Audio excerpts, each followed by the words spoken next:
Thank you so much. Thank you.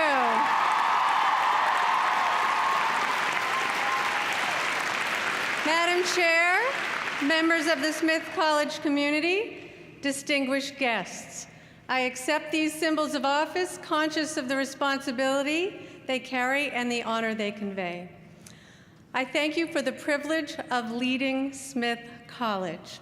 I promise I will fulfill my responsibility to the height of my powers. I look forward to your support in the months and years ahead.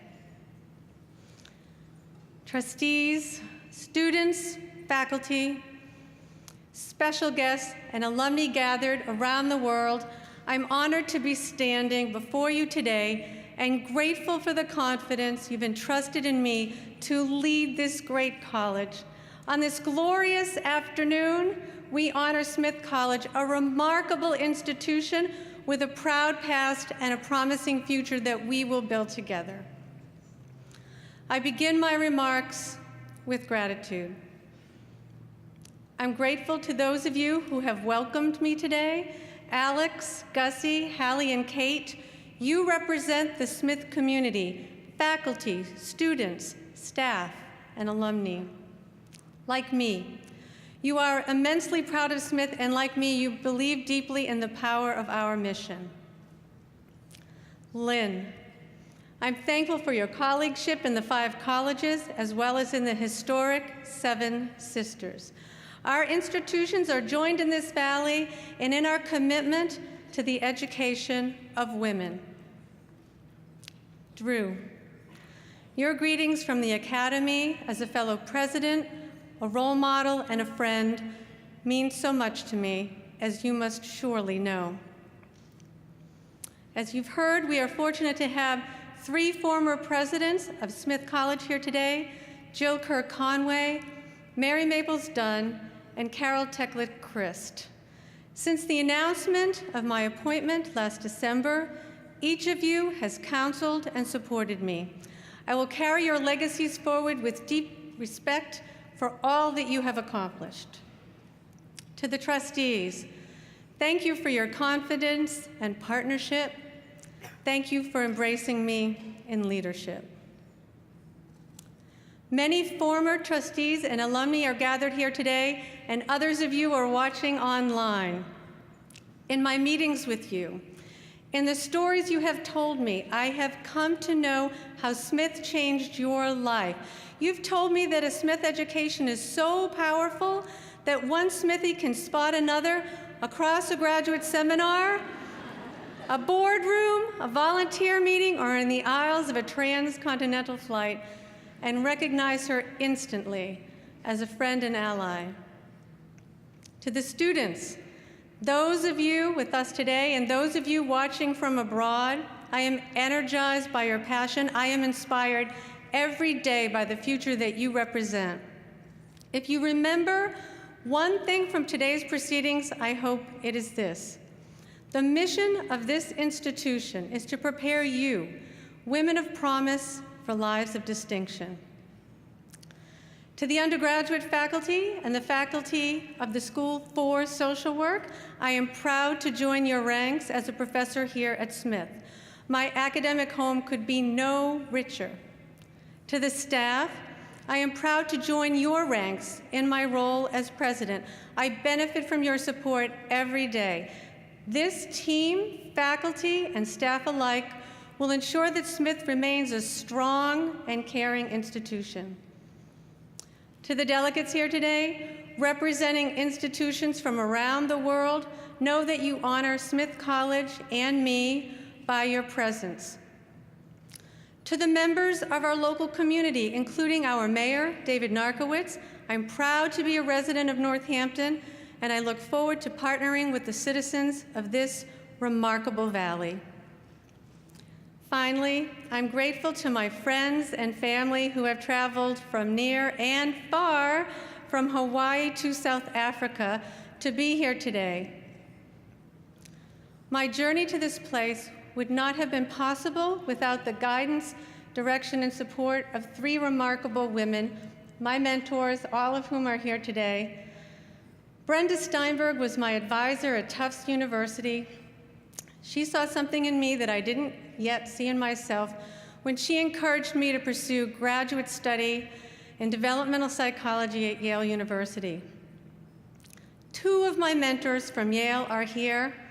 Faye Crosby, who spent many years at Smith as a faculty member, taught me the art of teaching when I was her assistant for psychology of women. Sandra Scarr, my dissertation advisor, taught me how to reason like a social scientist when we wrote together in front of her word processor.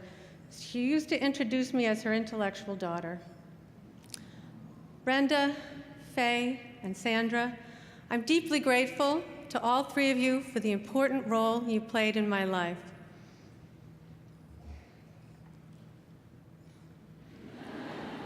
I know. To my 4 children, right there, Press, Sam, Caitlin, and Kimberly, I'm proud of you, and I'm proud to be sharing this moment with you. To my husband, Bill, thank you for joining me in this big adventure. We are partners in this work. And to my 91-year-old father, George McCartney, he was watching online with a little help from his friends. Dad, thank you for making my siblings and me the center of your life. You gave it. I know.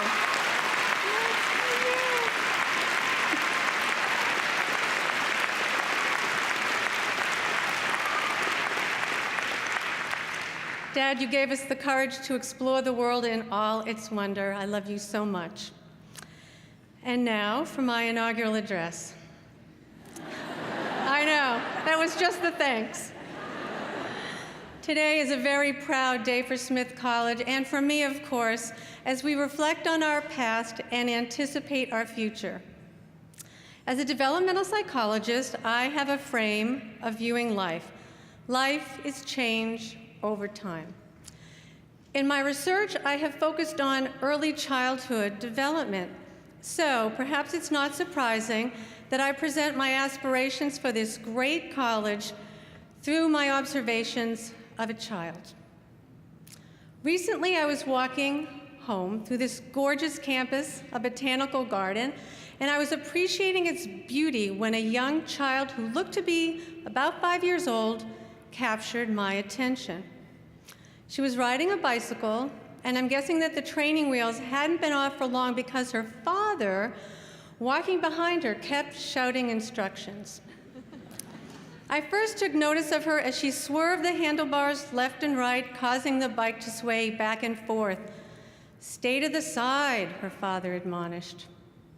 Then she rode up the driveway by Park House, turned around, and glided down while pedaling backwards intermittently so that the bike would brake and accelerate in rapid spurts. "Don't go too fast," her father yelled, sounding a bit alarmed. Finally, she rode in a tight circle around the bricks in front of my home, and she looked at me pointedly as if to say, "Did you catch that?" I smiled at her and I said, "You're getting good at this."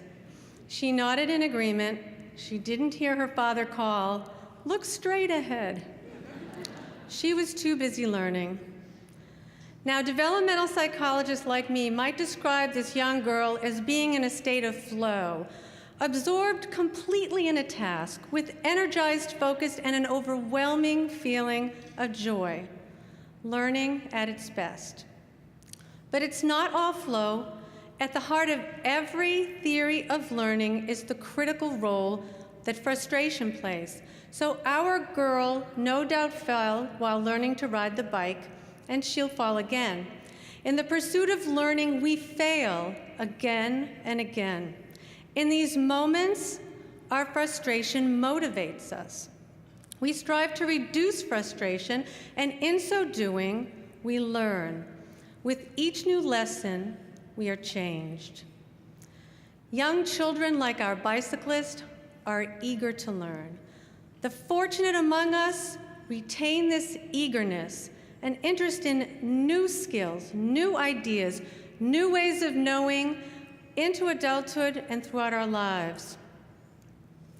One of my favorite observers of human experience put it this way: "She not busy being born is busy dying." Bob Dylan wrote that lyric, although I confess I changed his pronoun. I've thought a great deal about Dylan's words, busy being born. I love the alliteration, and I love the verb tense, the present continuous tense.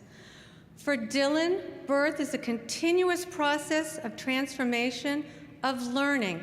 We give birth to ourselves again and again.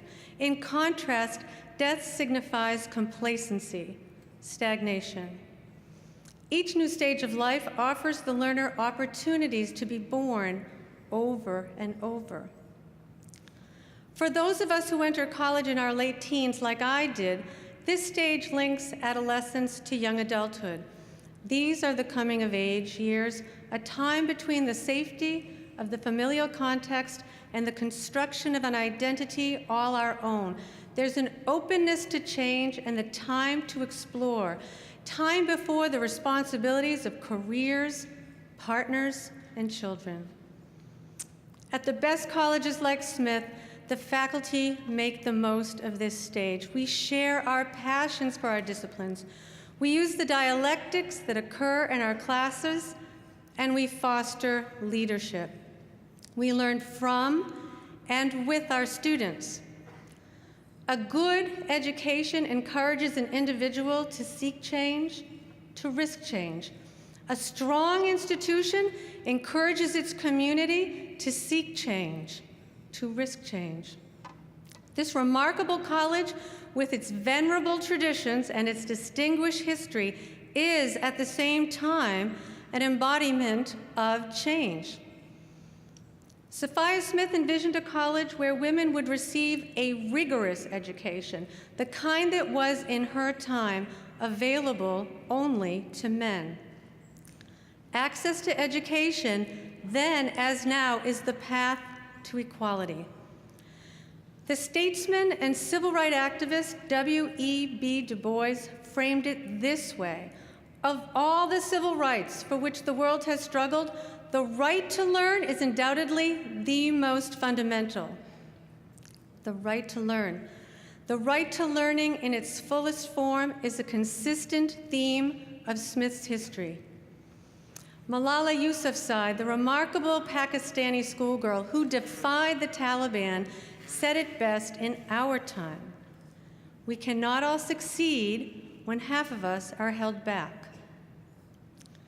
The Smith College presidents who preceded me asked insightful questions about access, the impact of which were felt not only on this campus, but also throughout higher education. Can an undergraduate institution educate women beyond the traditional college age? Can we ensure internships for all students? Can engineering at a women's college shape that profession and, by extension, shape our world? Smith answered these questions affirmatively and definitively. Smith established the Ada Comstock Scholars Program to enable women whose educations had been interrupted by life circumstances to complete their degrees. Smith founded Praxis, the first internship program in the United States to guarantee a funded summer workplace experience for every student, leveling the playing field for those who cannot forego summer earnings. And Smith is home to the Picker Engineering Program, a source of enormous pride, the first engineering program at a women's college. The impact of a Smith education is evidenced in our alumni. Every day, our alumni break through another glass ceiling. They change the way a business operates. They propose provocative theories. They launch movements. Smith College, life in the present continuous tense. Going forward, Smith College will continue to lead change in higher education. We will embrace challenges as opportunities for change. As we look to our future, 4 directions are clear. First, We will embrace our mission as a women's college. Earlier this year, Christine Lagarde, Managing Director of the International Monetary Fund, observed that women were no longer the second sex. There has been great progress in the 64 years since Simone de Beauvoir's classic text was published, but we don't yet live in a post-gendered world. Robin Ely, a professor at the Harvard Business School and a Smith alumna, studies gender relations in the workplace. In its most distilled forms, her research has shown that work cultures and practices that might appear neutral, evaluation, promotion, compensation, do not in fact have equal consequences for women and men. They remain optimized for male cultures of leadership. Why? Because gender biases still prevalent in our culture are internalized by women and men alike. As such, we fail to see sexism even when it exists, as Faye Crosby has demonstrated persuasively through her research. These internalized views are obstacles to needed change. Unless we make the invisible visible, our hopes for an equitable world will remain unrealized. We make the invisible visible first through reflection and conversation, something that happens organically at Smith as eyes are opened to possibilities. And then we organize for change at Smith and beyond. Smith has been the birthplace of so much social change. We will continue to work for women's full equality. As Gloria Steinem told me recently, whatever the question, women are part of the answer. Second, we will expand the power of Smith in the world. Throughout its history, Smith has served as a leader and model in international education. With its sister colleges, Smith helped found schools and colleges for women in Asia and Africa. We welcome to our faculty refugee scholars exiled by war and civil unrest. We established pioneering study abroad programs and set national records for Fulbright Fellows. Smith students were awarded 23 Fulbright Fellowships this year alone, a remarkable accomplishment. We founded the Lewis Global Studies Center, which has already become a crossroads for international and domestic students and a forum for discussions of global issues. We will extend our work because the challenge for this century is clear. We must prepare students to live and work in a global community with cultural fluency and full engagement. Building on our legacy, we will do this in powerful ways by creating more international internships, by expanding study abroad opportunities throughout the world, particularly in Asia, Africa, and Latin America, by investing in study away opportunities in engineering, science, and math, by enhancing our faculty resources in international relations. In short, by ensuring that every Smith student's education is a global one.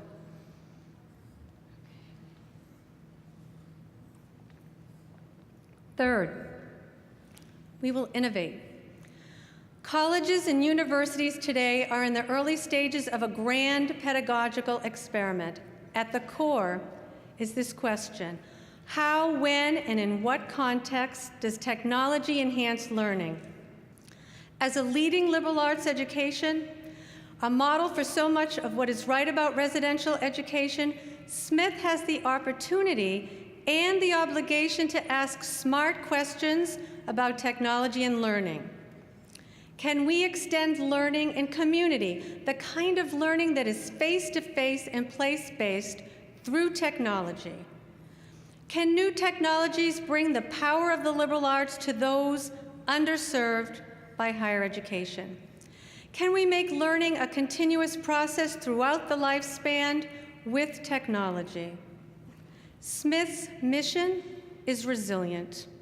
The need for the liberal arts education has never been stronger. The capacities developed through a liberal arts education, the ability to think critically, to speak and write compellingly, to apply evidence and quantitative analysis, to know the world, its idea, its culture, and its histories. These are the abilities that graduate programs seek. They are what employers value. They are what the world so urgently needs.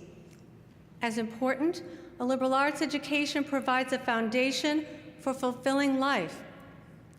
Technology has a place in the liberal arts, and Smith will have a place and a voice in that conversation. Going forward, we will seed pedagogical experiments. We will create new models of blended learning. We will explore the potential of online learning for our alumni and beyond. Some of our trials will fail. More important, some will succeed, changing the way we teach and the way students learn. Our fourth direction is towards opportunity. Smith will remain committed to access as we have been since our founding. Demography is not destiny. Yet economic inequality has led to education inequality. A recent report showed in stark terms the widening gap between rich and poor in the number of students earning bachelor's degrees. 30 years ago, there was a 31% gap between those groups. Today, that gap has grown to 45%.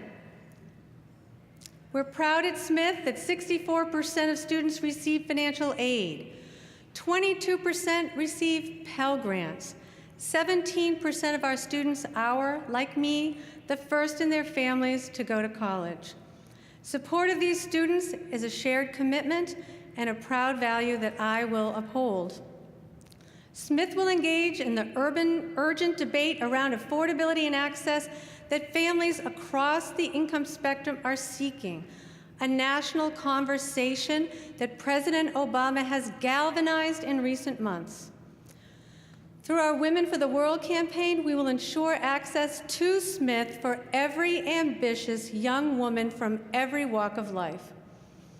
Now, when I went to college, I was carried by the generosity of those who came before me. They didn't know me, nor my family, nor my life circumstances, but they knew the power of education. We embrace Sophia Smith's vision. Education, she believed, is what does the most good for the greatest number. At Smith, we celebrate the courage to explore the world in all its wonder. This is our legacy, and this is our future. Like the girl on her bicycle, newly balancing, our students and we will encounter frustrations on our path, moments of disequilibrium. But these moments are gifts. These moments are opportunities.